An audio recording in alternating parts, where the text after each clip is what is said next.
Hello, well I've just returned after 4 or 5 days in India.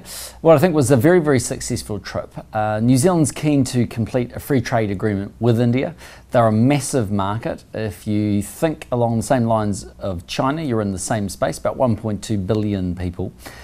Rapidly emerging middle class and very young population. So they clearly want to buy a lot of what New Zealand produces.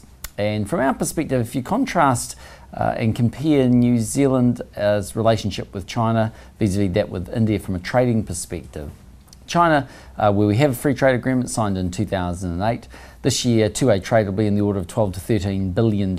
India's about $1.2 billion. So you can see there's enormous opportunity, given the similar demographics, for us to really expand our trading activity with India. So we're hopeful we'll get an FTA signed in the early part of 2012. And over time, that'll see the tariffs removed across the board and a range of different products and services that we would supply to their market. I think it's a tremendously exciting opportunity. We took a business delegation of about 28 businesses with us. I might add there were probably 228 businesses that wanted to come. And that's a reflection again on how powerful the New Zealand business community sees that market in India.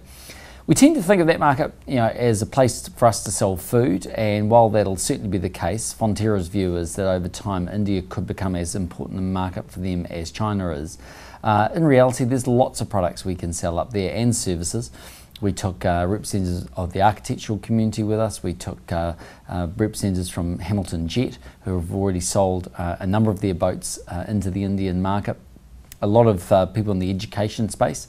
We have about 11,500 Indian students coming and studying in New Zealand every year. I think it's about our third largest source of foreign students. So as you can see, it's a very diversified market. There'll be reasonably tough negotiations. We've had 5 rounds so far. Estimate another 3 or 4 before the deal could be signed. But we're working hard, and we've got a very, very good team. Chief negotiator is Nigel Fife, and he'll be working hard to get us across the line. From New Zealand's point of view, I've long held the view that Asia is going to be the emerging market that will really present great opportunities for New Zealand. That's not to say that the Americas and Europe aren't very important markets for us. Of course they are, but they're more mature markets. If we look at China, India and Indonesia combined, we have in the order of 3 billion people, as say a young population typically, and rapidly getting wealthier. So you can see the opportunities that present themselves in just those 3 countries, and of course there's a lot more of Asia that we can sell to as well. So it's a very exciting time. I think New Zealand does need to be more outwardly focused. It's my view we'll never get rich selling to 4.4 million people. We need to sell our products to the world.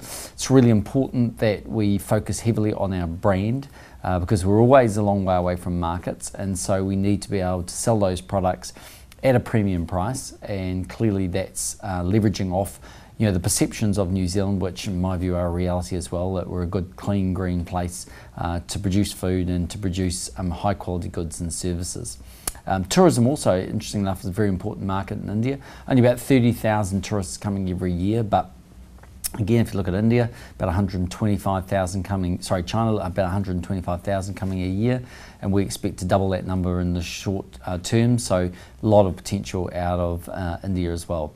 So it was a very, very productive 4 or 5 days. We took Stephen Fleming with us. I think it was a move that worked really well. Stephen's a real professional. They love him in India. They know him well, not just from his days as being black cap skipper, but also in these days where he is the coach of the Chennai Super Kings, the old Madras team that won the IPL last year. So a big name in India, and it just shows you that we can use those sporting and potentially cultural connections to leverage up our opportunities if we think laterally about the trade missions that we put together. So good 4 or 5 days. I've got 1 or maybe 2 trips more before the end of the year, most probably 1. And that'll be it as we wrap up going into the Pacific Forum, Rugby World Cup, and of course election 2011.